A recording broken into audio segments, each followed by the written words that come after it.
સુરતમાં ફરી એકવાર બીઆરટીએસ દ્વારા અકસ્માતનો કિસ્સો સામે આવ્યો છે।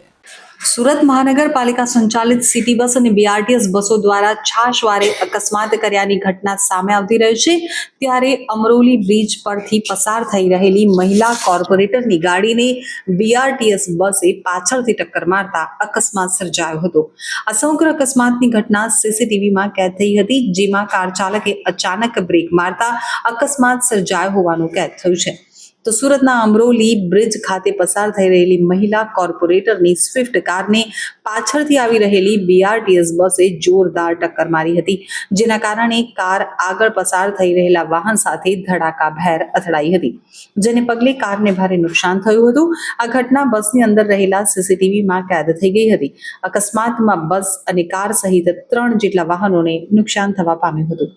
આ મામલે પાલિકામાં પણ રિપોર્ટ કરવામાં આવ્યો છે, જેમાં કોર્પોરેટરની કારને બીઆરટીએસ બસ ચાલકે અકસ્માત કર્યો હોવાનું જણાવવામાં આવ્યું છે। આ સાથે જ બસમાં અને કારમાં થયેલા નુકસાનની વિગત પણ આપવામાં આવી છે, જ્યારે કાર ચાલક દ્વારા અચાનક બ્રેક મારવાના કારણે અકસ્માત સર્જાયો હોવાનો પણ ઉલ્લેખ કરવામાં આવ્યો છે।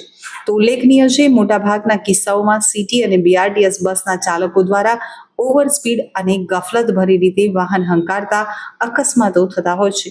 આ સ્થિતિમાં લોકોમાં પણ ભારે રોષ જોવા મળતો હોય છે। જો કે હવે સુરત શહેરમાં સામાન્ય વાહન ચાલકો તો ઠીક, પરંતુ ખુદ કોર્પોરેટરોની ગાડીઓ પણ સલામત નથી તેવું ચિત્ર ઉપસ્યું છે।